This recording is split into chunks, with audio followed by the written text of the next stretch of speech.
안녕하세요, 머니버디님. 네, 안녕하세요. 네, 안녕하세요. 시작해보도록 할까요? 네. 어니스트님, 저희가 오늘부터 주식에 대해서 배워보기로 했잖아요. 네, 그래서 제가 개인적으로 궁금한 것들도 있고, 아니면 이걸 보시는 이제 시청자분들이 궁금할 만한 것들도 있는데, 제가 그 궁금한 게 지금 뭔지는 다 모르지만, 어쨌든 이런 게 궁금할 것이다 라는 거를 제 개인적 경험에 비춰서 어니스트님한테 질문을 하기로 했죠. 그리고 어니스트님은 대답을 하면서 설명을 하고 알려주시기로 한 건데, 오늘 이제 첫 시간으로 제가 이제 제일 궁금한 게 하나 있어요. 저 같은 경우 이제 개인적으로 급등주에 좀 관심이 많거든요. 네, 빨리 수익을 낼 수 있는 그런 종목들. 네, 네. 그런데 이제 솔직히 하다 보면은 뭐 돈을 좀 잃기도 하고, 네, 이게, 그러니까 제 마음대로 안 굴러가서 손실을 보는 경우가 많이 있는데, 그런 분들 많을 거란 말이에요. 네, 이제 그런 쪽으로 오늘 좀 설명을 좀 들어보고 싶어요. 첫 시간이니까. 네. 네, 그래서 급등주를 고르는 것부터 해서 좀 하나씩 하나씩 설명을 해주셨으면 좋겠는데, 제가 궁금한 거는 어니스트님은 급등주를 선택을 해서 투자를 하시죠? 네. 네. 그러면 이제 어떤 식으로 종목을 고르고 어떻게 하시는지 이제 그런 것들을 하나씩 설명을 들어보고 싶거든요. 네. 네. 급등주 어떻게 고르는 게 제일 좋나요? 자, 급등주 투자할 때 사람들이 종목 선정하는 방법을 되게 많이 궁금해 하시는데, 급등주 투자에서 종목 선정은 그렇게 어렵지가 않아요. 종목 선정 자체는 바로 봐보도록 할까요? 여기 모든 HTS에 보게 되면은 거래량 상위 종목이라는 게 존재를 하거든요. 네. 거래량 상위 종목을 보게 되면은 일단 네. 이걸로 어떠한 형태로든 간에 지금 보시다시피 제가 뭐 키움은 익숙하진 않지만 그래도 기본적으로 거의 모든 HTS 상에서는 이러한 검색이 있어요. 그리고 그 중에서 거래량 지표 같은 경우에는 굉장히 많이들 사용하는 거기 때문에 나옵니다. 그러면 기본적으로 당일 거래량이 많은 것들 위주로 보면 됩니다. 급등주라는 거는 기본적으로 거래량이 동반된 상태에서 이 진폭을 보이기 때문에 거래량 많은 것들을 우선시 보게 되면은 충분히 그 안에서 답이 나와요. 그러면 여기서 선택을 해야겠죠. 먼저 급등주 투자를 한다라고 했었을 때 되게 많은 사람들이 여기서 그냥 골라서 바로 매수 버튼을 눌러버리거든요. 이쪽에서. 근데 지금 이거 처음 만난 종목들이잖아요. 네. 만약에 이 종목들을 이미 알고 있다라고 하게 되면 그건 완전히 예외적인 이야기지만 거의 대다수의 사람들은 여기 있는 종목들을 처음 만나신 분들이 많을 거예요. 그러면은 밖에 나가서 친구를 만났어요. 친구 소개로 새로운 사람을 알게 됐습니다. 그 사람이 다짜고짜 돈을 빌려달래요. 돈을 빌려주시나요? 절대 안 빌려주죠. 마찬가지 맥락이에요. 종목하고 처음 만났잖아요. 처음 만났는데 급등주라는 이유로 그냥 일단 돈부터 쓴다라고 하게 되면은 그건 말이 안 된다는 얘기예요. 그러기 때문에 저는 바로 매수를 하는 게 아니라 여기서 관심 종목으로 등록을 합니다. 등록해 볼까요? 한번 같이 해보죠. 네, 눈길 가는 거 그러면은 한 5개만 여기 관심 종목으로 추려보세요. 그 뭐 보통 이렇게 순서대로 가죠. 이렇게. 네. 네.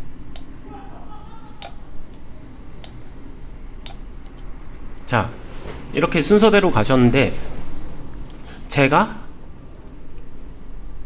이야기를 드리면 저는 방금 하신 것처럼 그 정도로 만났어 우리 친구 하자 만났어 우리 친구 하자 만났어 우리 친구 하자 이렇게는 안 해요. 지금 그래서 없애시는 거예요? 네, 네.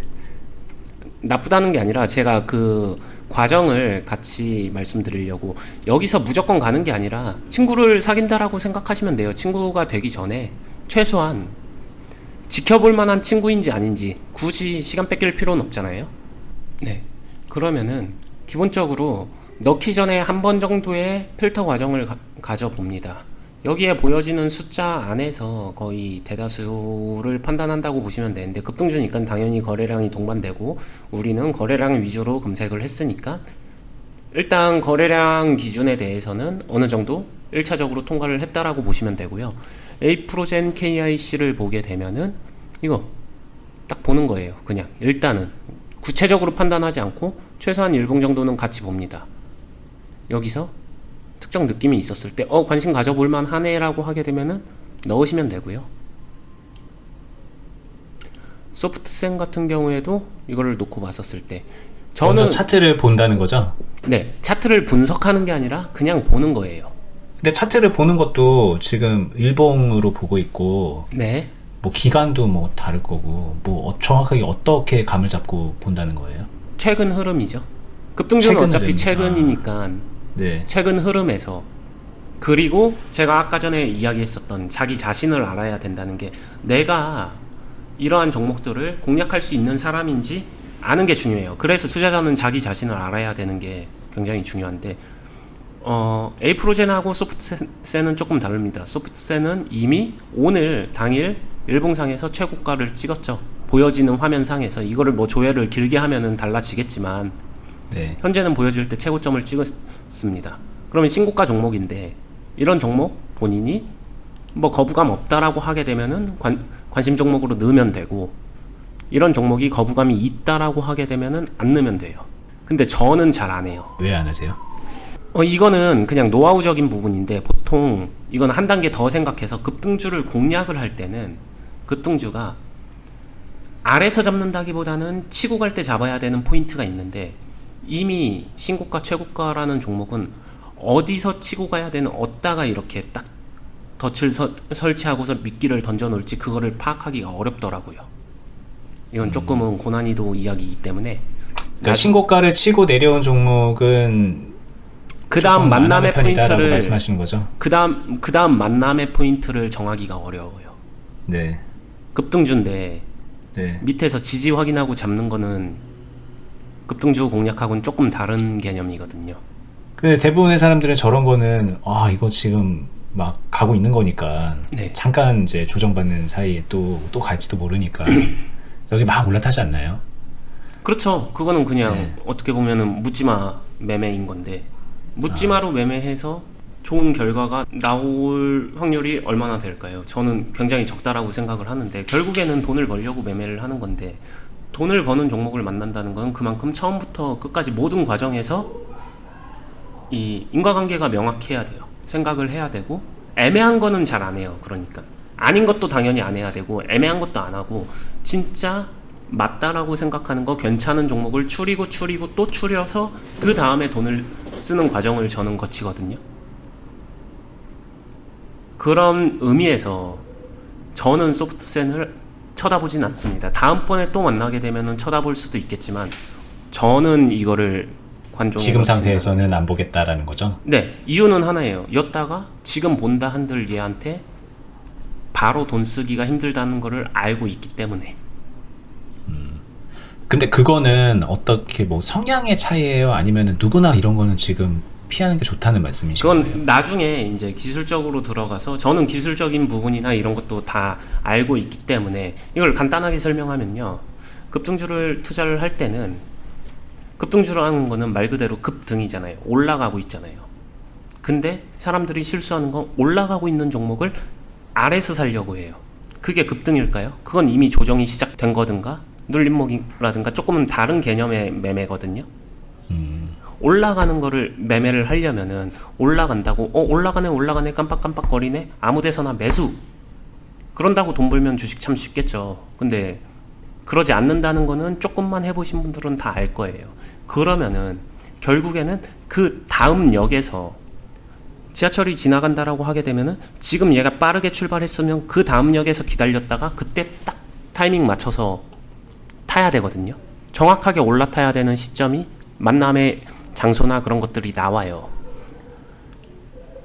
에이프로젠 같은 경우로 예를 들면요, 에이프로젠은 과거의 히스토리를 바탕으로 그거를 예측할 수가 있어요. 예측을 해서 확률을 높일 수가 있어요. 어디서 어떤 식으로 이렇게 점프를 하면 되는지, 그냥 쉽게 얘기하게 되면은, 그냥 멀리 가지 않아도, 구체적인 분석은 조금은 더 해봐야겠지만 조금 크게 볼게요.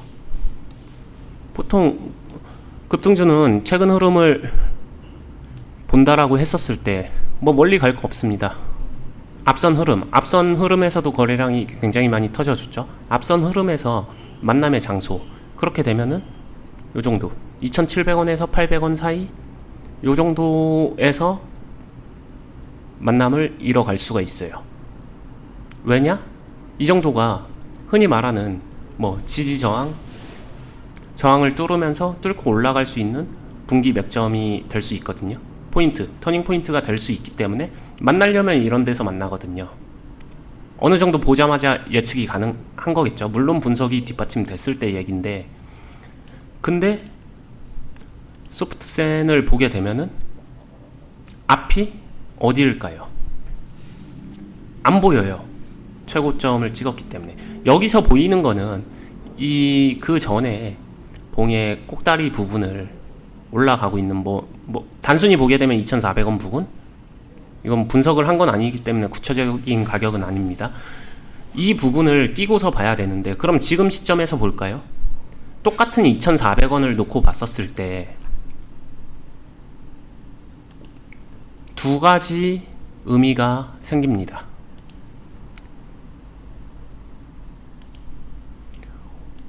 올라가면서 2,400을 만나는 경우, 내려오면서 2,400원을 만나는 경우, 이 두 가지는 생각을 해야 돼요. 근데 최고가가 이미 마킹이 됐다라는 얘기는 올라갈 때 포인트는 지난 거예요. 그 다음에 내가 원하는 가격을 만난다면은 이렇게 내려오는 가격에서 만나는 거죠. 그럼 다시 여기서 생각해 볼 문제, 내려오는 데서 이미 후진하고 있는데 내가 원하는 가격을 만났다, 그게 급등주 공략일까요? 라고 하게 되면 저는 아니라고 생각을 하는 거죠. 물론 그 역시도 매매를 할 수 있는 포인트는 있어요. 그거는 뭐 눌림 매매라든가 이런 걸 이용해서 할 수 있는 매매는 있는데, 기본적으로는 그거는 조금은 더 지켜보면서 판단하고, 이거는 지금 당장 보지 않아도 상관없기 때문에 저는 일단 굳이 관심 종목까지 넣지는 않는다는 얘기고요. 네. 자, 하나 정도 더 골라볼까요? 일단 소프트샌도 같이 비교하면서 넣었으니까 넣고, 그 다음 하나를 골라보게 되면은 뭐 옴니시스템? 자, 이거 좋겠네. 에이프로젠 제약. 네. 딱 이 종목을 보니까 드는 생각이 있어요. 에이프로젠 KIC와 에이프로젠 제약, 이름이 비슷하지 않나요? 네. 같은 이름이죠. 그럼 분명히 네. 같은 계열사거나 뭔가 연관이 있는 종목이겠네요. 그렇죠. 네. 이름이 일단 비슷하면요, 얘네가 같은 형제인지 아닌지를 체크해 주시면 되고요. 저는 얘네가 형제란 걸 이미 알고 있기 때문에 네. 파악을 한 거고, 형제인 애들을 관종에 등록할 때는 같이 갑니다. 그리고 같은 군을 두 개를 매수하진 않아요. 이해되셨나요? 두 개를 하진 않는다. 네. 둘 중에 하나를 선택하지. 둘 중에 더 나은 걸 하면 되니까. 그렇죠. 조금 이거는 문화에 안 맞는 개그를 치면은 언니랑 동생하고 같이 사귀면 안 되잖아요. 그게 뭐예요? 머니버디님이 네. 아, 네. 네. 둘 중에 최선을 한 명 골라서 사귀어야 되는 뭐 그런 건가요? 네, 그러니까 되도 않는 아니, 근데 얘기하죠. 언니랑 동생한테 동시에 돈 빌려줄 수도 있는 거 아닌가요? 아, 근데 둘 다 이제 돈이 너무 필요하고 내가 둘 다 신용을 할 수 있으면. 그게 만약에 착한 척이 목적이라고 하게 되면은 뭐 말리진 않겠습니다. 근데 돈을 빌려주거나 무슨 호의를 베푸는 근본적인 목적은 뭔데요? 잘 보이기 위해서, 또는 뭔가 관계 개선을 위해서, 기타 등등의 각자가 가지고 있는 나름의 생각이 있을 거 아니에요. 그 최종 목적지에는 하나가 있다는 거죠. 한 집단에 두 개에 해당하는 형제를 만나게 되면 리스크가 사실상 2배보다 더 하면 더했지 별로 좋진 않아요. 이거는 나중에 가면은 같은 테마군을 두 개를 막 이렇게 사고 그런 것도 별로라는 이야기와 일맥상통합니다. 저는 근데 여기서도 어차피 판단을 해야 된다라고 했잖아요. 네. 그럼 저는 그 자리에서 판단을 미루지 않아요. 자꾸 여러 가지를 보게 되면은, 이게 분석이란 게 생각보다 노동이 많이 들어가는 일이거든요. 그래서 이게 지금 잠깐 궁금한 게 네. 지금 이렇게 하시는 요 과정이 네. 어니스트님이 급등주 투자를 하고 싶을 때 이렇게 똑같이 한다는 거죠? 네. 아, 네. 처음에 그러니까 필터부터 공을 네네네. 들여요. 당연히 저는 이거를 설명을 안 하고 혼자서 할 때는 훨씬 더 빠르겠죠. 익숙해졌으니까. 네. 근데 이렇게 놓고서 과정을 설명하는 건데 저는 얘를 넣지 않아요.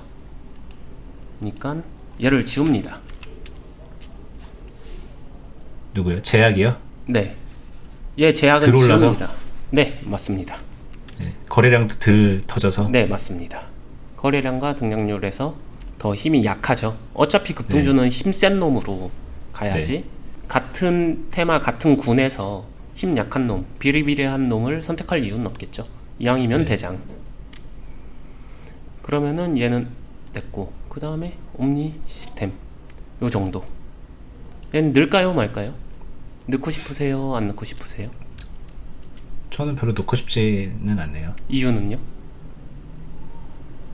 일단 뭐 아까 어니스트님이 말한 것처럼 저기 위에 한번 찍고 내려오고 음봉이 좀 깔려 있기도 하고. 네. 네. 방금 전에 판단하신 그러한 게 경험이나 개별 선호도에 따라서 이제 필터가 되는 건데, 그런 생각이 조금이라도 든다라고 하게 되면은 말 그대로 여지를 안 남기고 다음 걸로 넘어가시면 됩니다. 어니님은 이거 넣어요? 저는 저도 별론데. 넣지는 않을 것 같은데요. 굳이 넣지는 않겠지만 뭐 그때그때 할 게 정 없으면은 넣기도 하고. 아, 저 정도는 그래도 한번 고려해 볼 만한 정도가 되나요? 차라리 아까 전에 왜냐면 앞에 그런 그 히스토리가 있으니까. 소프트샘보다는 얘는 네. 그렇게 느꼈죠. 여기서 만났지만 급등주를 고르다가 종목을 만났지만 이 종목은 급등주 투자를 위한 종목이 아니라 조금 길게 많이 오래 지켜본 다음에 눌림목이나 조정 구간에서 이렇게 매매를 해볼 수 있는 패턴은 만들 수 있지 않을까라고 예상은 되네요. 네. 근데 저희 이거 지금 할 때 요거보다 뭐 이런 식으로 해서 좀 보기 편하게 만들어 놓고 하는 게 좋지 않을까요? 네, 그럴 것 같습니다. 이렇게 한다든가 이렇게 할까요? 네, 그렇게 해보시죠. 그러고서 그러면은 됐고, 자, 또 여기서 고르다 보니까 재미난 게 있네요. 국일제지 들어가기 전에 밑에 있는 EID를 먼저 봐볼게요. EID는 넣으시겠어요? 넣지 않겠어요?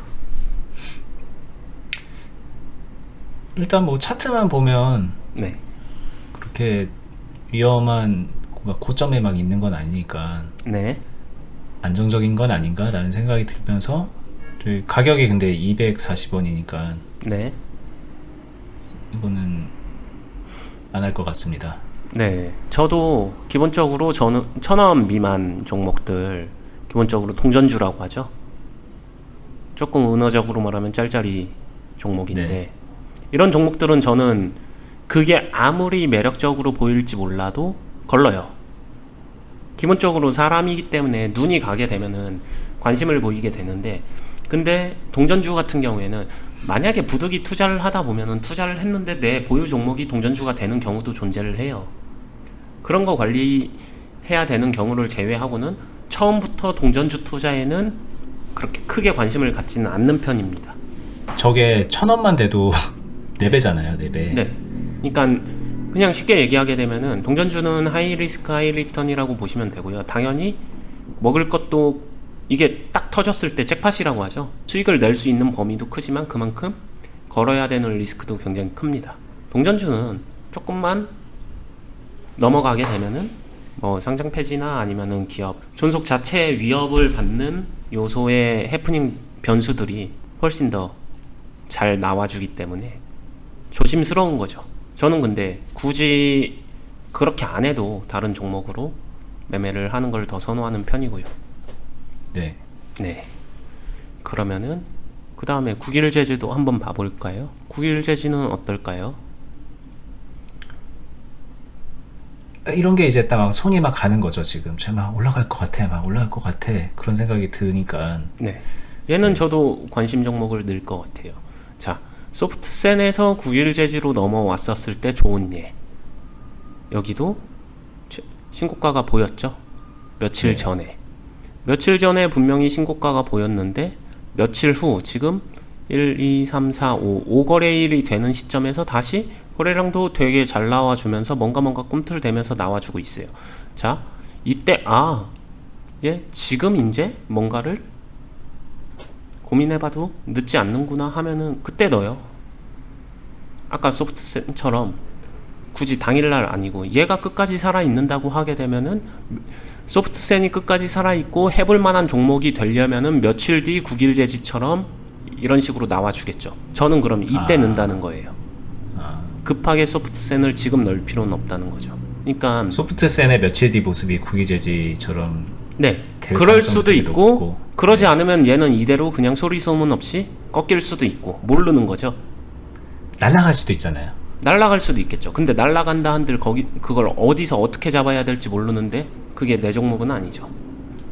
모든 종목은 날아갈 수 있어요. 근데 내가 잡을 수 있었던 종목이냐 잡을 수 없었던 종목이냐가 가장 중요하겠죠. 여기서 이제 예를 들면 얘가 네. 이렇게 막 올라갔잖아요. 네. 이게 보통 사람들은 막 올라갈 때 네. 여기 올라간다 그러면서 딱 사가지고 얘가 더 올라가면은 이제 여기서 팔아야지 네. 이런 생각을 하는 거죠. 네. 근데 그게 만약에 9일 제재라고 하게 되면 맞을 것 같은데요. 왜냐면은 이 7,000원 부근, 요쪽 7,000원에서 7,300원 부근이 만남의 장소가 될 수 있을 것 같아요.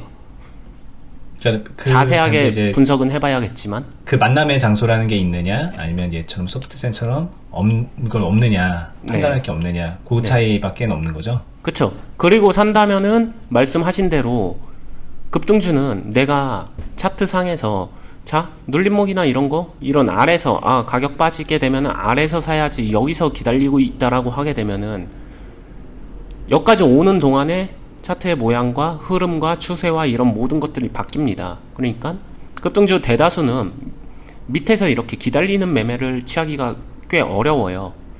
그러면 할 수 있는 거는 지금 현재가보다 위에서 기다렸다가 매매를 해야 되는데 그냥 구체적인 분석 안 하고 이 종목을 놓고 보게 되면은 지금 현재가 부근에서 바로 사도 돼 안 돼라고 하게 되면은 그건 잘 모르겠어요. 조금은 더 자세하게 분석을 해봐야 될 것 같아요. 근데 확실하게 돌파되는 특정 시점 저라면은 이 정도에서 살 것 같아요. 이거 잠시만 해보고 포인트로 보게 되면은 여기서 보게 되면은 고가가 7,360원이잖아요. 네. 차라리 저는 이거를 7,000원, 7,020원 이렇게 싸게 사지 않고 조금은 더 네. 비싸게 살 것 같아요. 7,300원, 7,400원. 그 시점에서 분봉이나 호가창을 보면서 힘이 있다라고 하게 되면 그때 굉장히 이게 저는 급등주 투자할 때 중요하다라고 생각하는 게 미리 가격 구간이나 이런 걸 파악하고 흐름에 대해서 그 다음에 얘가 힘이 터질 때 어느 정도의 거래량과 어느 정도의 수급이 들어와줘야 되는지를 계산해 놓고서 기다리고 있어요. 그게 충족하게 되면 바로 매수 버튼만 누르면 돼요. 기다리고 있던 거니까. 그러면 지금 말씀하신 거는 이게 여기 이 가격대에서 지금 놀고 있는데 얘가 여기까지 올라가면 네. 그러면 얘는 이제 급등의 조건을 갖췄다라고 볼 수 있다는 얘기인가요? 그쵸. 베팅을 해볼 만하다. 그 왜요? 힘으로 그게? 네? 저기까지 올라가는 거는 어쨌든 힘이 있었기 때문에 올라갔기 힘이 때문에 있어야지만 갈 수 있으니까. 얘 여기서 놀다가 지금 이 정도 거래량에서 이 정도 힘으로만 여기서 왔다 갔다 하게 되면 이대로 빠져도 이상하지 않아요. 여기는 지지 저항이 싸우고 있는 자리인데 힘이 어디로 어떻게 가야 되느냐. 그러니까 급등주 같은 경우에는 저는 가격적인 메리트보다는 가치적으로 수급의 힘의 방향에 베팅을 한다라고 보시면 되거든요.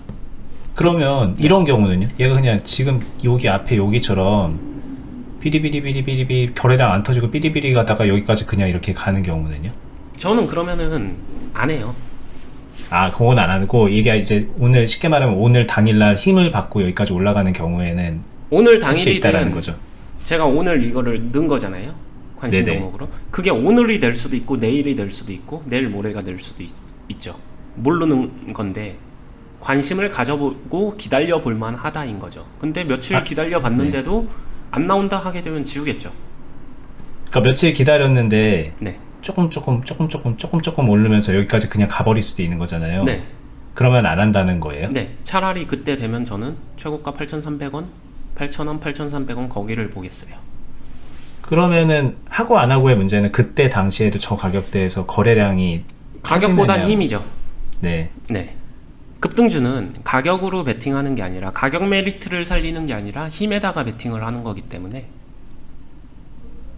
그러면은 본인- 제가 이제 궁금한 게 굳이 여기를 볼 필요가 없이 거래량만 터지면은 그냥 올라타면 되는 거 아닌가요? 그 거래량이 어떻게 터지는지도 중요하잖아요. 거래량이 터지는 거는 당연히 매수세가 터지기도 하고 매도세가 터지기도 하는데 네. 매수세가 붙을 수 있는 자리 그리고 정말로 강력한 힘이 들어와야만 지나가는 자리 몇 점들이 차트상에서는 보여지잖아요. 근데 그 자리가 요 자리일 것이다라고 예측을 하신다는 거죠. 네. 네. 이게 그러면 만약에 이제 단순히 그러면 네. 죄송합니다. 그러면 이제 네. 아까도 여기서 이제 분석을 해봐야 알 수 있다고 했는데 그럼 그 분석을 좀 알려주시면 좀 이해가 빠를 것 같다는 생각이 들거든요. 네. 일단 기본적으로 지금 중요한 거는 얘가 7,000원에서 자리 싸움을 하고 있고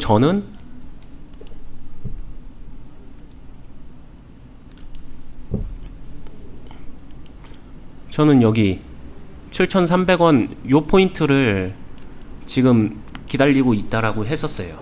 거래량이 단순히 터지는 거래량은 지금 오늘도 거래량이 얘가 보면은 1,500만 주 적게 터진 종목은 아니에요. 적게 터진 양은 아니에요. 절대 거래량이. 그쵸? 1,500만 주면 굉장히 많이 터진 게 맞습니다. 근데 이 종목을 조금 더 자세히 보게 되면은 자, 보세요. 이 거래량 1,500만 주라는 거래량이 얘 최근 거래량 대비 놓고 봤었을 때 많이 터졌다라기보다는 그냥 평타예요. 그렇지 않나요? 여기? 네. 이 막대 그래프를 보게 되면은 네. 되게 많이 터진 건 아니에요. 그냥 오늘 시장에서 거래량 상위 종목에 올랐을 뿐이고 그리고 국일 재질을 조금 더 많이 자세히 알게 되면 얘는 유통 주식 수가 워낙에 많은 종목이라서 거래량이 기본 거래량 자체가 원래 좀 많이 터집니다. 그런 특징들을 알고 나서 분봉으로 넘어가 보게 되면은 좀 잘 아는데 여기서 뭐 일단 이 정도로 봐 볼게요. 여기서 보게 되면은 거래량 자체가 지금 막 힘을 받았다라고 하기에는 그냥 단순하게 비교할 때 이 시점하고 지금 시점하고는 이 절대 거래량 수랑은 다르게 순간 웅집되는 거래량의 힘은 달라요. 그쵸? 네. 최근에 여기서 이 정도 강력한 힘이 발생을 했고 이러한 힘이 차후에 얘가 이렇게 올라가는 시점에 여기서도 이게 쫙 올라와 주는 느낌이 같이 나와 준다라고 하게 되면은 이게 조건부예요. 조건을 먼저 이해하고 있고 이거를 설정하고 있다가 이 시점이 되면은 그때 나는 여기서 기다리고 있는 거죠.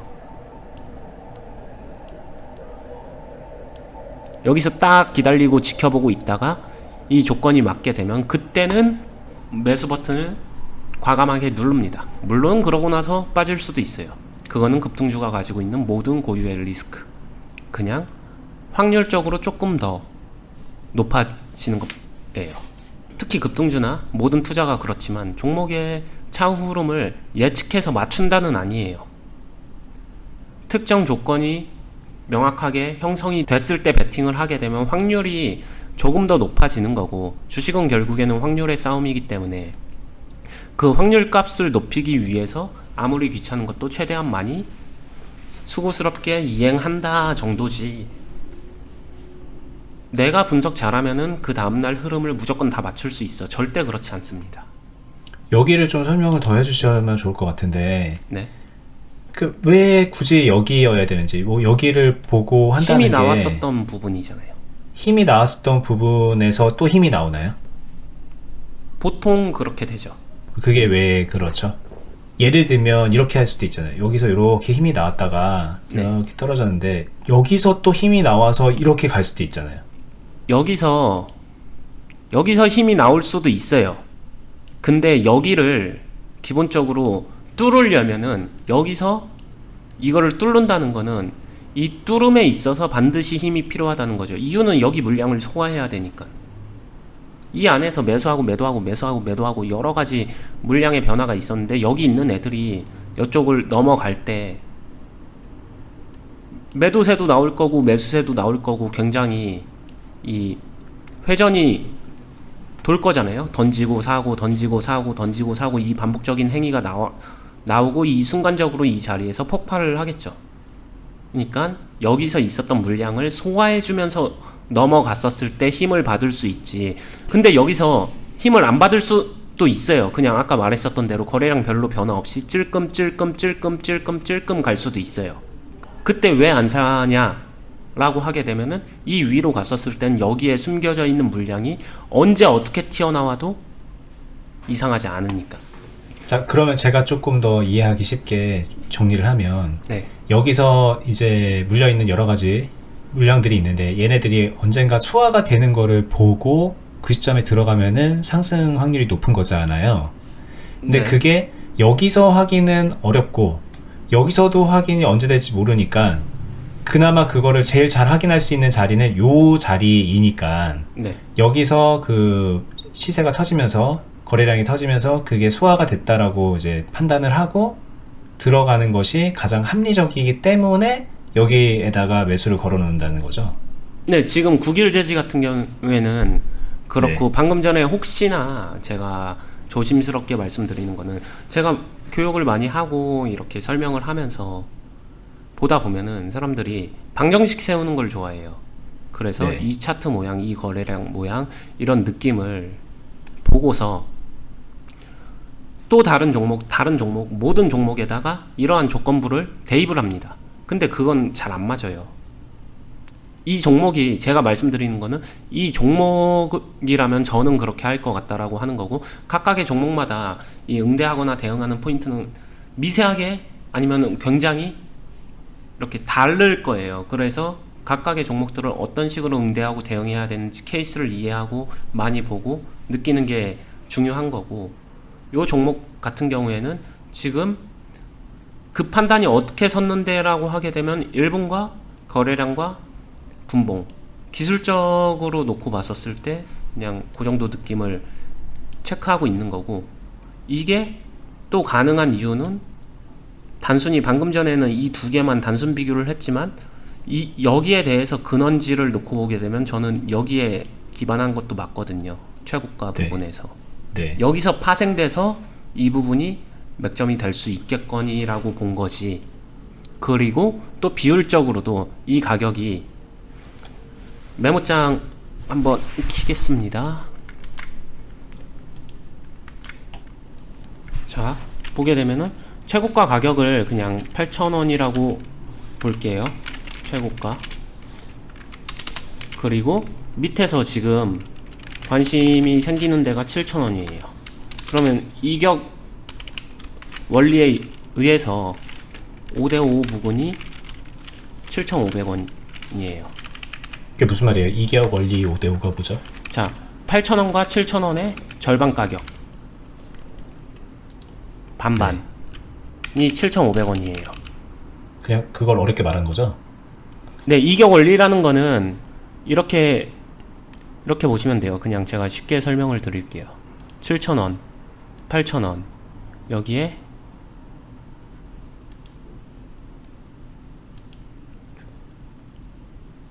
7,500원 자리가 이 이격 반을 나눠주는 자리. 자, 7,500원을 왜 집었는데 라고 하게 되면은 밑에가 리스크, 위에가 기대 수익. 리스크 대비 기대 수익이 5대5가 발생할 수 있는 자리 7,500원. 보게 되면은 다시 설명을 드리게 되면은 여기 7,000원을 지금 왔다 갔다 거리고 있고 여기 최고가가 8,000원, 관심 갖고 있는 데가 7,000원. 이 사이에서 왔다 갔다 할 때 리스크 대비 기대 수익이라는 말이 5대5가 되는 가격이 7,500원. 이게 그냥 단순 이격 원리예요. 이격 원리라고 하게 되면 8,000원과 7,000원의 절반 가격이다.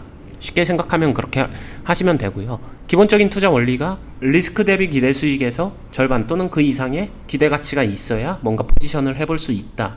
뭐 이런 그냥 원론적인 이야기고요. 저희 관심 포인트는 7,300원. 이게 다행히도 중간에 이 사이에 형성되는 전고점에 해당하는 시점, 그리고 여기가 감사하게도 수급 싸움이 발생했었던 시점, 그럼 이 안으로 다시 진입하게 되면은 7,300원 부근에서 확인을 하고 7,500원을 넘어가지 않는다라고 하게 되면은 내가 어떤 포지션을 취했었을 때 그래도 의미 있는 수익을 히팅 또는 메이드 시킬 확률이 높아진다. 이 느낌이 이러한 일련의 과정이 이어지면서 만들어지는 거지, 단순히 모양이 이러니까 무조건 여기서 거래량 터졌으니까 여기 올라가면 되는 거 아니야, 이렇게 얘기하게 되면은 조금은 달라요. 왜냐면은 다른 얘기로 여기가 8,000원인데 이게 만약에 7,700원 이쪽에서 형성됐다라고 하게 되면 전 안 하거든요. 왜냐면 여기 요 시점을 기다려야 되는데 기대 수익은 이만큼이고 리스크는 이만큼이기 때문에 안 그렇죠. 한다는 얘기죠. 네. 그러니까 이 맞물리는 이 균형 밸런스를 케이스별로 완전히 느낄 줄 알아야 돼요. 그래서 내가 더 잘하는 종목들을 선정할 수 있고 판단할 수 있게 되면 그러면 급등주 매매는 성공률이 굉장히 올라가겠죠. 물론 시장 영향에 따라서 자유롭지 못한 거는 어쩔 수 없고요. 근데 여기서 이제 궁금한 게 네. 이 5대5를 나눴잖아요. 네. 근데 왜 리스크가 여기죠? 리스크는 여기 아래에 이제 무한히 있지 않나요? 빵까지? 그 하단 리스크까지 놓고 보게 되면은 정확한 리스크는 훨씬 더 밑에까지 오죠. 당연히. 잠시만요. 일봉. 네, 하단 리스크로 보게 되면은 여기가 절대 리스크가 되진 않겠죠. 네. 네. 근데 거기를 딱 집어서 5대5라고 나누는 이유는 뭐예요, 그러면? 만약에 반대로 생각할게요. 뭔가 포지션을 취한다라고 했었을 때는 이미 이게 이렇게 올라온 이 부근 자리잖아요. 여기서는 7,000원에 1차적인 대응이 가능하니까. 가장 짧은 리스크를 말씀드린 거죠. 아, 그러면 저기를 그냥 손절 포인트로 둔다는 거예요? 첫 번째 급등주 실패했었을 때 가장 빠른 손절 포인트로 저 정도를 둘 수 있다인 거죠. 근데 그 기준이 그냥 내 마음대로 손절 포인트가 아니라 그래도 요런 상황들을 보고서 네. 결정을 한다라고. 네, 제가 만약에 한다라고 하게 되면 실질적으로 가장 빠른 손절 포인트를 저는 7,000원으로 잡지는 않을 것 같아요. 그러니까 아까 전에 7,000원, 8,000원의 5대5 자리나 이거는 굉장히 원론적인 얘기고, 여기서 현실적인 이야기는 조금은 바뀝니다. 왜냐면 7,000원도 딱 7,000원이 아니라 6,900원을 볼 수도 있고 6,800원을 볼 수도 있으며, 조금 더 유하게 보게 되면은 여기까지도 볼 수는 있을 것 같아요. 이거는 이제 그 시점에 선택의 문제인 것 같은데, 기본적으로는 근데 여기서 7,300원을 뚫고 올라갔었는데 반대로 다시 7,000원을 찍는다는 거는 꺾이거든요. 근데 그 꺾일 때는 힘이 강할 거란 말이죠. 그땐 빠르게 선조치를 취할 수 있는 건 7,000원이 될 수 있겠다. 예상입니다, 이거는. 그리고 또 이제 듣다 보니까 궁금할 만한 게 하나 또 생겼는데, 네. 저희가 이제 보통 급등주라 투자를 한다 그러면, 네. 예를 들어서 여기서 샀어요? 그러면 급등주, 그러면 이제 내가 사고 나서 막 거의 막 날라가서 막 10%, 20%, 막 15%, 막 네. 좋으면 막 상한가 막 이런 거를 생각하고 네. 하는 사람들이 많을 거란 말이죠. 네. 근데 지금 들어보면 어차피 여기서도 이제 대충 리스크 대비 기대 수익, 아까 말씀하신 거 들어보면 요 정도 기대 수익밖에 없잖아요. 네. 그건 성향. 성향. 그건 성향이에요, 단순히. 네. 그리고 아까 전에 급등주 내가 매수하면 상한가 갈 거야. 그거는 그냥 원트. 원트랑 팩트는 다르죠. 제가 투자하면서 진짜 많이 하는 말인데, 원트는 그냥 자기 바램. 그러면 원트 말고 조금 더 많은 기대 수익을 그거는 자기가 리스크를 바라보면서 좀 더 지는 거죠. 급등주를 하는 한번 더. 방법은 네. 이거랑 그냥 비슷하게 맥락을 하는데, 예를 들면 이만큼의 기대 반대로 수익, 이만큼 여기서 이렇게 보면 된다는 말씀이시죠? 8,000원을 자 8,000원 아래서 포지션을 정리를 취하는 방식을 하게 되면 확률적으로는 조금은 더 유리해요. 확률이 높아지죠. 근데 저기서 한번 참아요. 눌러요. 이거 힘이 좋으니까 8,000원 돌파까지도 계속 베팅에 기대를 해볼래. 그러다가 넘어가거나 상한가 가거나 그렇게 되면은 히팅을 하는 거고, 그건 성향이라고 얘기하는 건 저는 확실하게 만들어 가는 실리주의 투자를 더 선호하는 거고. 그럼 이런 건 없나요? 뭐 이렇게 해서 막 올라갔다가 여기서 이 지점에서 뭐 기다렸다가 네, 어떤 특정 시그널을 받아갖고 여기까지 가는 걸 기대하는 그런 방법 같은 건 없나요? 있죠. 있겠죠. 이 종목에서는 그게 딱히 안 보이는 거고, 다른 다른 데서는 급등주 보이는 게 종목에서는 그게 있어요? 보이는 게 있죠. 거기에 맞게 그런 거를 포지션을 딱 알면은 진짜 좋아할 것 같은데. 모든 종목이 다 그런 특정 조건이 딱 있는 게 아니라, 그러니까 네. 종목을 보다 보면은 그런 기회가 오는 종목이 있는 거지. 내가 방금 전에 이게 말의 뉘앙스인데, 이렇게 올랐다가 이렇게 내려갔을 때 여기를 전환할 때 이런 조건이면은 여기서 무조건 사게 되면은 이만큼을 먹을 수 있어. 이거 원론적으로도 있는 이야기인데, 이거를 딱 정해놓고 거기에 그림 맞추기 해가지고 들어가게 되면은 껴맞추기밖에 안 돼요. 근데 어떤 종목을 보게 되면 이런 매매가 가능한 종목이 있어요. 이게 그냥 흔히 말하는, 이거는 급등주 매매라기보다는 조금은 눌림 매매에서 기회가 더 나오는 거거든요. 그런 종목들 위주로 찾고 계속 많이 봐서 이 기회 포인트 조건이 형성됐을 때 들어가면 되죠. 나중에 얘기할 기회가 있겠죠. 저런 종목이 나오고. 네, 하다 보면. 종목별로 이런 것들을 케이스를 많이 알아야 되고, 방금 전에 말씀하신 것도 사람들이 굉장히 좋아하는 케이스 중에 하나예요. 이런 것도 시장에 의외로 많이 있습니다. 뭐 사실 좋아한다기보다는 진짜 베스트잖아요. 이렇게 해서 이만큼 한 번에 크게 먹을 수 있는 그런 것만 자기가 잘 알아내면 네. 좋겠다라는 생각 누구나 할 것 같아서. 네. 근데 반대로 이거는 좋았을 때 얘긴데, 이거의 정확하게 나쁜 얘기는 여기서 이렇게 가죠.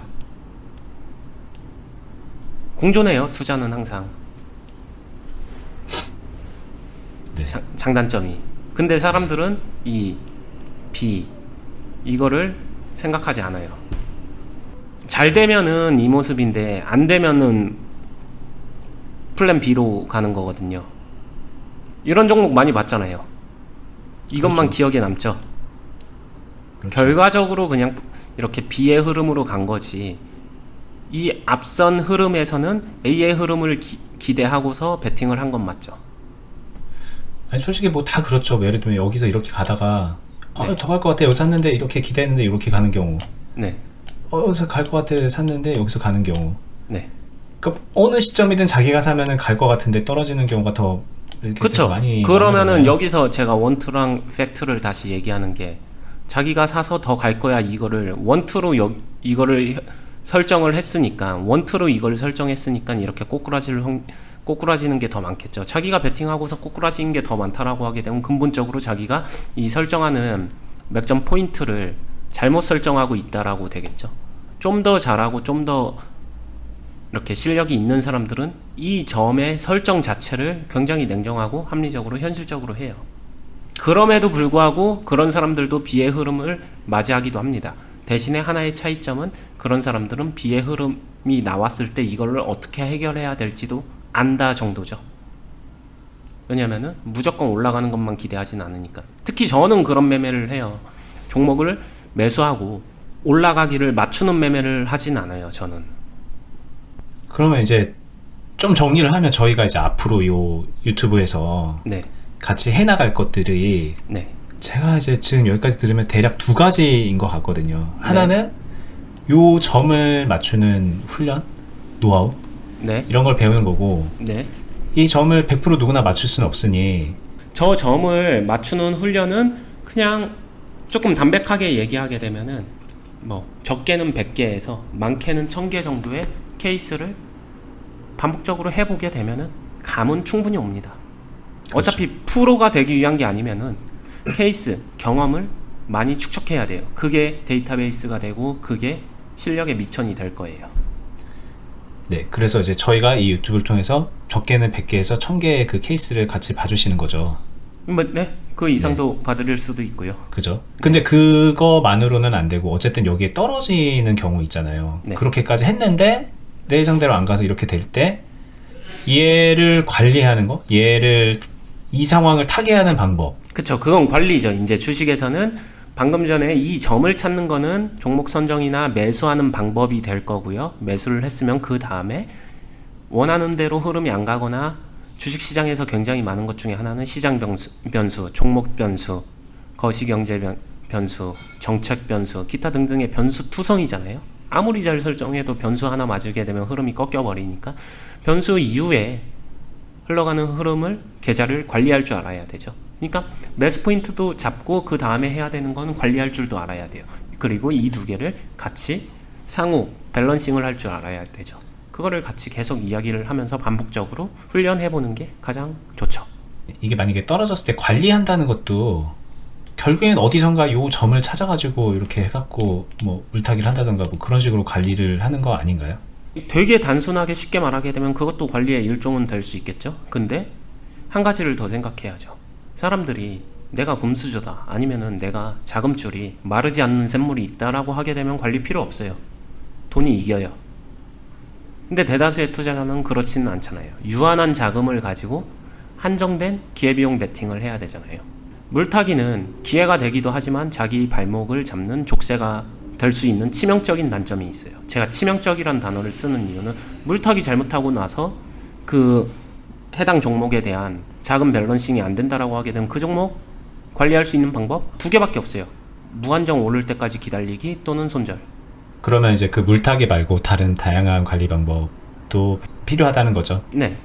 자금을 어떤 식으로 어떻게 쓰느냐인 거죠. 근데 그 과정은 생각보다 지루할 수도 있고 생각보다 힘들기도 해요. 감정적으로는 지칩니다. 관리란 자체가. 왜냐면 모든 사람들은 사고 나서 바로 올라가고 수익 나기를 원하지. 뭔가 이거 마음에 안 드는 애를 계속 이렇게 끝까지. 그러면 이렇게 생각해 볼 수 있지 않나요? 네. 여기서 이렇게 떨어질 때 관리를 굳이 안 배우고 여기서 손절을 빡 해버리면 네. 뭐 여기든 하든 네.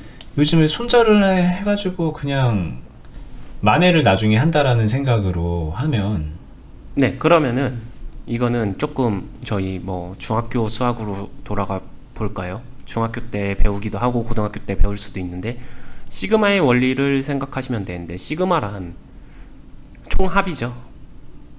제가 이 시그마 합을 얘기한 이유는 자신의 매매 행위의 총합이 그렇게 해서 플러스가 만들어지는 사람이라고 하게 되면은 상관이 없어요. 근데 방금 전에 말씀하신 대로 매매를 이행하게 됐을 때 그런 매매로 플러스를 만들어낼 수 있는 사람이 제가 알기로는 몇 안 되거나 거의 없어요. 쉽지 않을 거예요. 왜냐면은 손실을 계속 내면서 플러스 한 방 한 방으로 했었을 때 제로섬 또는 또이 또는 다 정산을 해보니까 결국엔 마이너스, 이런 식으로 귀결되는 경우가 굉장히 많거든요. 감정적으로는 이 행위가 편할 수는 있지만 실리적으로는 본인이 이 매매를 굉장히 잘할 거다라고 단정 지으면 안 돼요. 이 행위를 취할 때 본인이 예측하지 못하는 두 가지 경우의 수가 나올 텐데, 첫 번째는 이유 불문하고 놓치는 경우입니다. 이때 대응했었어야 돼. 근데 화장실을 갔거나 일을 하고 있었거나 통화를 하고 있었거나 잠시 딴짓을 했거나 해서 놓쳤어요. 이미 놓쳤어요. 그래서 이미 대응의 기회를 놓쳤습니다. 첫 번째. 두 번째는 해야 되는 거 알아. 근데 마이너스 보면서 매도 버튼 못 눌렀어. 현실적으로 그 정도 깜냥이 안 돼. 그래서 이미 발생했습니다. 여기서 했었어야 되는데 이미 주가는 이쪽으로 내려왔어요. 이만큼 괴리가 더 생겼죠. 그때 어떻게 할 건데요? 그러니까 여기서 무조건 해야 된다 말아야 된다는 선택의 문제이지만 현실에서는 그러지 못한 경우도 만들어내는데, 이때 했었어야 되는데 못했어. 이거는 무조건 게임 오버야. 끝났어. 뭐 어떡해. 열로 갔으면 그 다음부터는 답 없어. 이렇게 단정 짓기에는. 그러면 네. 이론적으로만 생각해서 네. 저희가 이거를 이제 연습하고 케이스 훈련을 한다는 거는 어쨌든 이걸 잘하려고 하는 거잖아요. 네. 요 지점을 더 정확하게 이제 네. 갈고 닦으려고 하는 건데, 그러면 정확하게 갈고 닦다 보면 네. 일단 요걸 요렇게 올라가는 확률이 높아질 거 아니에요. 이렇게 떨어지는 것보다는. 네. 그럼 결과적으로는 내가 벌 수 있는 확률이 잃는 것보다는 높기 때문에 네. 이렇게 잘라서 여기서 손절만 잘 쳐주면 네. 이론적으로 손절을 그냥 100% 친다고 치면 돈을 버는 거 아닌가요? 기술적 분석의 이론에서는 원론적으로 그렇게 이야기를 합니다. 그런 이론이 있습니다. 근데 제가 말씀드린 건 저는 현실적으로 그 이론이 현실에 되게 잘 부합하는 이론이다라고 생각하지 않는 사람이에요. 그냥 아까 전에 말씀드린 대로 사람이기에, 그리고 저기를 지나가는 과정이 매도 기회를 반드시 주고서 지나간다라고 생각하는 것 자체가 너무 단정이거든요. 그러지 못하는 경우도 있어요. 그럼 제가 하는 이야기를 한번 들어보시면은, 나는 대응을 할 수 있는 사람이고 대응 충분히 할 수 있는데 여러 가지 이유로, 예를 들면은 현실적으로 이렇게 갔다가 이렇게 가고, 여기서 이 포인트죠. 여기서 이렇게 가기도 하고 이렇게 내려가기도 하는데 이 포인트에서 만나야 되는데, 자, 여기서 종가에 끝났습니다. 종가? 좋아. 베팅했어. 근데 다음날 개파락해서 여기서 시작했어요. 자, 이런 경우에는 어떡할까요? 뭐 이유도 없어요. 이 자리를 지나간 게 아니라 그냥 점프 뛰어버렸어요. 이런 경우 충분히 나오거든요. 이때 어떡할 거예요? 이런 종목 한 번 만나면은, 이거는 포기? 이건 너무 현실에선 극단적이잖아요. 자, 그러면은 이런 상황이 만나도, 즉 주식 투자에서는 변수를 만나도 그거를 대응할 수 있는 사람이 돼야 되는데, 어차피 그러다가 제가 현실적으로 더 많이 깨우치고 노력을 많이 한 거는, 결국에는 그럼 이러한 상황에서도 이 종목을 살려내고 관리해서 결국에는 빠져나올 수 있는, 끝까지 끈질기게 물고 늘어져서 최대한 합리적인 손실 안에서 빠져나오는 행위, 이건 감정적으로는 지칠 수 있지만 실리적이긴 해요. 그 행위를 할 수 있다라고 전제하게 되면은 그 다음부터는 여기를 넘어갈 때 자신은 선택을 할 수 있습니다. 첫 번째, 손절을 할 것인가, 두 번째, 손절을 보류하는 대신에 조금 더 감정적으로 힘들진 모르지만 그 다음 관리를 할 것인가, 선택을 하는 것이지 이렇게 심사받거나 딱 내몰려서 절단 내는 게 아니거든요. 그러면 이렇게 생각해 볼 수 있지 않나요? 아까 여기서 이제 다음날 개파락이 떠서 여기에요. 네. 근데 그 이유가 네. 너무 막 치명적인 이유인 거죠. 너무까지는 아니지만, 네. 예를 들면 악재. 네, 악재를 네. 맞아서 이건 누가 봐도 진짜 너무 힘든 길을 갈 것 같을 때 네. 이만큼의 손실이더라도 손절을 하는 게 맞지 않을까요? 그럴 때는. 그거는 이제 그때부터는 투자자 개인 판단인데, 그 다음 질문으로 이어질 수밖에 없어요. 그거 빼고서 그거 메이크업 할 수 있는 손실분을 메이크업 할 수 있는 어떤 조치를 취할 수 있어? 그 질문부터 시작될 것 같아요. 일단은 이거 꼴 보기 싫으니까 마이너스 먹고 다른 투자 잘 하다 보게 되면은 그 다음 플러스로 이렇게 만회하면 되지. 여기에 전제는 일어나지 않은 그 다음 플러스를 이미 단정한 거예요. 근데 이 플러스를 내기 위해서 한 행동이, 이때의 마이너스랑 똑같은 행동이 한 번 더 여기 딱 섞여봐요. 그럼 또 마이너스가 깊어지고, 합사는 마이너스가 깊어지는데, 어느 정도 마이너스가 깊어지게 되면 사람은 짜증나, 보기 싫어, 결산도 안 해요 이제는. 그러면서 마이너스가 이 중간중간에 이렇게 낍니다.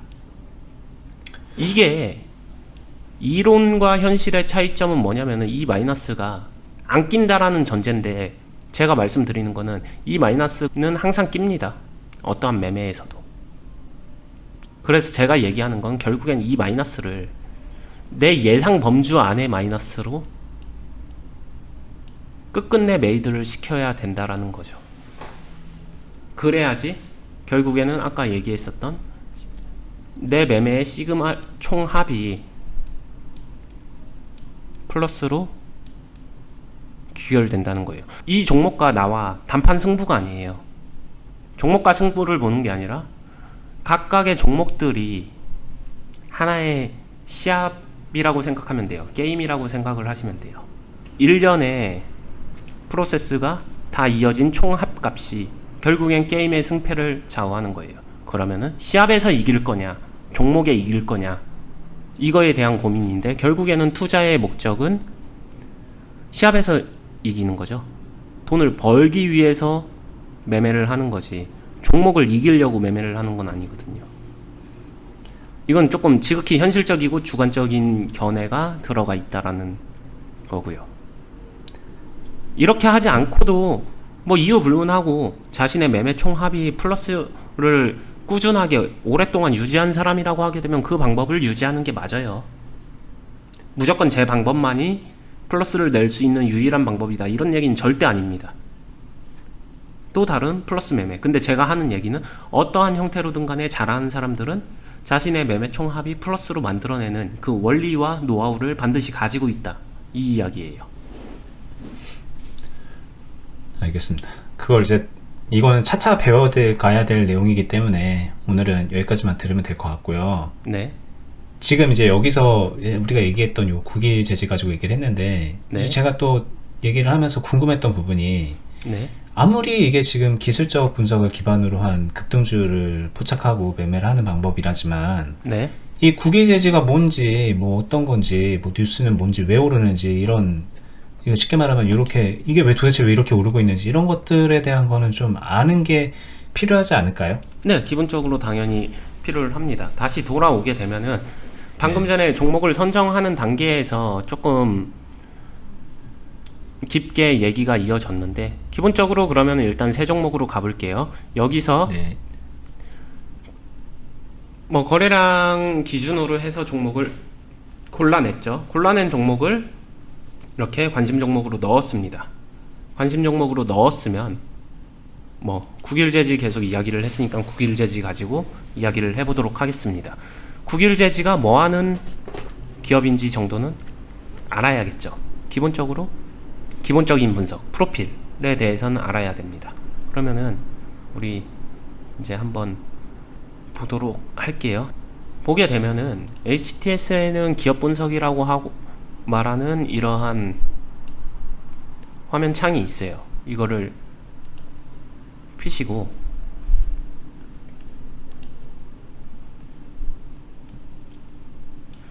이걸 쭉 보면 돼요. 굉장히 잘 정리가 되어 있는데 국일제지를 통해서 얘가 뭐 하는 기업인지를 봅니다. 자, 뭐 하는 기업인지 본다라는 거는 당연히 이름도 보고 뭐 대표이사가 누구고 지분 구조가 어떻게 되어 있고 이런 것들을 다 포함해서 쭉 훑어본다라고 보시면 되고요. 여기서 보게 되면 동사는 조금 구체적으로 뭘 보면 좋은지 이런 것도 알려주실 수 있나요? 아니면 다음에 시간을 따로 잡고 하는 게 좋을지. 네, 구체적으로 다음에 시간을 따로 잡고 좀 더 자세하게 이야기를 하고요. 급등주의 프로필을 보는 방법에 대해서 오늘은 말씀을 드릴게요. 네, 급등주에 포커스를 맞춰서. 네, 급등주의 포커스를 맞추게 되면은 급등주는 기본적인 분석보다는 기술적인 분석이 조금은 더 매매에 영향력을 많이 끼친다 정도로 이해를 하시면 되고요. 그러면 기본적인 분석에서는 봐야 될 거는 쭉 해서 얘네가 어떤 회사인지, 무슨 사업을 하고 있는지, 그리고 왜 급등을 하고 있는지 1차적으로는 이유를 파악을 해야겠죠. 여기 보게 되면 그래핀 신사업 추진 중 이라는 단어가 있네요. 만약에 시장을 조금이라도 알고 이렇게 하시는 분들이라면은 지금 시장에 그래핀 테마가 껴 있다는 거를 바로 알 거예요. 저는 모르겠는데요 라고 하게 되면 그거는 알 수 있는 방법은 시장을 좀 더 봐야 되고 경험치나 숙련도가 생겨야 돼요. 처음부터 여기서 누군가가 잘 정리해서 그래핀 테마주입니다 막 이렇게 정리해서 알려주진 않아요. 근데 시장 돌아가는 원리를 조금만 알게 되면은 테마나 뭐 이런 것들은 금방금방 눈치를 채게 됩니다. 새 학기가 돼서 새로 반편성돼서 학교를 나가다 보게 되면 반 친구들 만약에 50명이 있게 되면 처음엔 이름도 모르고 누군지도 모르는 게 자주 마주치다 보게 되면 이름도 외워지게 되고 자연스럽게 익숙해지잖아요. 그냥 테마와 종목은 익숙해지는 게 맞습니다. 국일제지라는 종목도 보게 되면은 만약에 지금 주식 처음 시작하는 사람은 국일제지 한번 들어보지도 못한 기업인데 라는 분들도 있을 거고 누군가는 국일제지 되게 많이 본 기업이라 이렇게 생각하는 사람도 있어요. 그러니까 투자의 기본 전제 조건은 매매 기술하고 별개로 종목이나 테마 이런 것들에 굉장히 익숙해질 필요성이 있어요. 익숙해지지 않은 상태에서 나는 급등주, 테마주를 매매할 거야. 이거는 약간 모순적인 부분이 있거든요. 그래서 사실상 급등주는 원래는 조금은 더 난이도가 있는 매매고, 그렇기 때문에 좀 더 잘하는 사람들이 할 수 있는 영역이에요. 그러면 이제 초보자들이 이렇게 하는 것 자체가 이건 지금 잘못된 시작이네요. 사실상 이거를 배우고 있다는 것 자체가. 모든 사람들이 급등주를 먼저 시작하려고 배워보고 싶고, 그 다음에 급등주를 통해서 주식을 처음 입문하는 사람들도 굉장히 많은 걸로 알고 있는데, 저는 그 방법은 굉장히 잘못됐다라고 생각은 듭니다. 그러니까 기초 체력도 전혀 없는 상태에서 갑자기 콘투 시합 스파링 올라가가지고 싸우게 되면 저 터지는 것밖에 할 수 있는 건 없거든요. 이기는 시합이 아니라, 한 대 제대로 운 좋게 한 대 때렸다고 해서 시합을 이기는 건 아니거든요. 결국에는 본인만 다쳐가지고 KO 돼서 나올 건데, 근데 사람들이 급등주 투자를 하는 건 주변에서 다 하니까 뭔지 모르고 원래 이렇게 하는 건가 보다, 이렇게 잘못된 인식에서 시작을 하는 건데, 기본적으로 굉장히 건전하고 제대로 쉽게 접근할 수 있는 투자 방법도 되게 많아요. 몰라서 못하는 거지, 아니면 욕심에 대한 컨트롤에서 못하는 거지, 방법은 많습니다. 그럼 오늘 이 급등주에 대한 걸 알려주는 건 어디까지나 제가 이걸 물어봤기 때문이고, 궁금해하니까. 네, 궁금해하니까는 알려주는 것 뿐인데, 네. 주식이란 거에 익숙하지 않은 분들은 솔직히 이거 이제 바로 할 생각은 안 하는 게 좋다, 이렇게 말씀해 주시는 거죠? 네, 제가 아까 전에 말했었던 원트랑 팩트이기도 한데요. 주식을 잘 모르고 지금 딱 봤었을 때 기본적으로 프로필 분석을 하는데 그래핀 테마가 뭔지도 모른다라고 하는 사람들은 안 하는 게 맞죠. 원래 냉정하게 원론적으로는 이게 뭔지 알고 하는 사람들이 다룰 수 있는 영역이지. 자, 관종으로 넣었잖아요. 관종으로 넣었는데 이거를 쭉 이해했는데, 자, 여기 비즈니스 서머리 페이지에서 이런 얘기가 나오는데 이걸 보고서 확 뭔가 느껴지거나, 이게 뭐구나, 시장에서 지금 어떤 느낌이구나를 모르고 있는데 급등주를 하고 싶다, 이건 원트예요. 하고 싶다, 할 수 있다랑은 다른 얘기예요. 기본적으로 그래핀 세 단어도 모르는 사람이 이 테마를 어떻게 분석해서 어떻게 할 것이냐, 일단 저걸 안다라고 가정하고 넘어가게 되면은 그 다음에는 당연히 재무제표를 봐야 됩니다. 재무제표를 봄에 있어서는 기업 가치에다가 같이 투자하는 거 아니잖아요. 그렇게 되면은 기본적으로 기업의 종속 자체만을 놓고 보게 되면 돼요. 저는 보통 볼 때 매출액, 영업이익, 당기순이익, 자산총계, 부채총계, 자본총계, 이 상위 6개를 주로 봅니다. 나머지 비율적인 거는 참고는 할 수 있고 보조지표가 될 수는 있겠지만, 뭐 통계라는 게 어떤 걸 기준으로 하냐에 따라서 의미가 다 달라지기 때문에 기본적으로는 이쪽 거를 많이 봐요. 이쪽 거를 많이 본다라고 했었을 때 중요한 거는 이 구성이에요. 느낌 구성을 봅니다. 자산은 부채 플러스 자본입니다. 자, 그러면은 국일제지 같은 경우에는 부채는 724억인데 자본은 약 500억 정도. 부채가 더 많네, 이거 좋을까요 나쁠까요 했었을 때, 저는 제 기준에서는 보통 한 2배까지는 괜찮게 봐요. 경우에 따라서 다르겠지만, 그리고 부채가 자본보다 2배 정도까지는 그래도 괜찮다. 네, 유하게 볼 때, 그러니까 거기가 맥스지 무조건 그것까지 무조건 괜찮은 아니고. 이거는 그러면은 급등주 종목을 볼 때에 해당하는 건가요? 아니면 모든 걸 그렇게 보시나요? 거의 대부분 기준은 비슷합니다. 여기 재무에 대한 기준에서 급등주와 다른 매매에서 크게 차이는 안 나요. 어차피 맥스는 정해져 있는 게, 부채가 너무 많은데 자본이 너무 적다, 아니면 또는 자본이 마이너스다, 아니면 자본 잠식이다, 이런 거는 아무리 급등주라고 하더라도 걸러내거든요. 구체적으로 보게 되면은 이 각각의 구성 숫자들이 어떤 느낌을 주는지를 파악을 하는 거예요. 여기서도 방정식은 없어요. 그냥 쉽게 생각하게 되면은 이 기본 개념만 생각하면 돼요. 얘네가 돈이 있어 없어, 그리고 돈을 빌린 거에 대해서 얘네가 계속해서 약속을, 그러니까 이자라든가 어떤 특정 비즈니스 행위를 이어감에 있어서 이런 이행 능력이 있어 없어, 요 정도만 본다라고 보시면 돼요. 이게 지금 만약에 이게 돈이 있어 없어 이런 것만 간단하게 보고 들어갔는데, 아까 그 기대수익, 뭐 리스크 이거 기준으로 쉽게 말하면은 되게 어려운 길을 가고 존버를 해야 되는 상황이 오고 관리를 해야 되는 상황이 갈 수도 있잖아요. 네. 그럼 그때는 더 이상 그게 급등주 관리는 아닌 거잖아요. 급등주 투자는 아니고 어쨌든 뭔가 이 종목을 끝까지 물고 들어줘야 되는 상황이 생길 수 있는데. 네, 단순하게 말씀을 드릴게요. 급등주 투자할 때 그거 고려하게 되면 급등주 투자를 안 하는 게 맞아요. 아, 그 뒷날까지 고려할 거면은 하지 말아라. 네. 분석의 시점은 급등주 분석은 급등주를 위함으로 가는 거고 거기서 실패하고 관리 모드로 전환되게 되면 그 관리 모드를 위해서 거기에 맞는 시나리오와 새 분석을 다시 짜는 게 맞지 이거를 일원화해서 한 번 분석으로 모든 거를 통용할 수 있다라고 보시면 안 돼요. 그러면은 관리 파트로 넘어갔었을 때 방금 말 나온 김에 이 종목이 급등주로 투자했었는데 재무가 그렇게 좋지는 않지만 급등주라서 한번 베팅을 했었어. 근데 이게 조금 내려앉아서 관리 모드로 전환됐는데 관리 모드로 길게 존버로 봐야 되는 상황에선 재무가 썩 마음에 들지 않네라고 하게 되면 그때 관리 시나리오에서 내가 행위하는 액션을 조금은 더 밀어내는 쪽으로 비중을 두면서 관리를 해주면 될 뿐이지 이거를 연결지어서 한 번에 모든 걸 다 이어잡은 생각을 하게 되면은 되게 이상적인 이야기지만 현실적으로는 그러면 아무것도 못해요. 급등주 매매도 못하는 거고 그렇게 되면 기본적으로 굉장히 기업 분석에 충실한 기본적인 매매 이 장점을 살릴 수도 있는 것도 아니에요.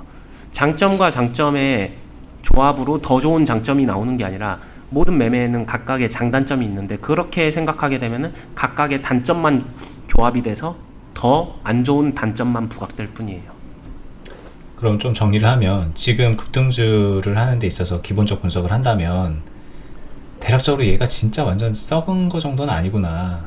그냥 앞으로 이게 잘못되더라도 당장 큰 문제는 없겠구나 정도만 먼저 보고서 그 외적인 것들을 보고 뭐 그 매수 자리라던가 이런 것들 거래량이라던가 그런 거를 보고서 할 뿐이고 나중에 이게 혹시 이제 내 계획대로 안 돼서 어려운 길을 가게 되면 그때는 좀 디테일하게 보던가 뭔가 다른 요소들을 고려해서 관리하면 된다 이렇게 말씀하시는 거죠? 네, 기본적으로 급등주 매매라서 그래요. 급등주 매매 같은 네. 경우에는 기업 가치, 기본적인 분석, 아니면 사업성, 뭐 그런 거에 의한 주가의 움직임보다는 수급에 의한 주가의 움직임이 훨씬 더 영향을 많이 끼치기 때문에 지금 당장 주가에 영향을 끼치는 포인트에다가 더 많은 분석을 하는 거지.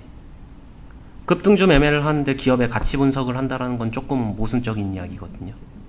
여기서 이제 부채가 자본보다 2배 정도만 되면 된다.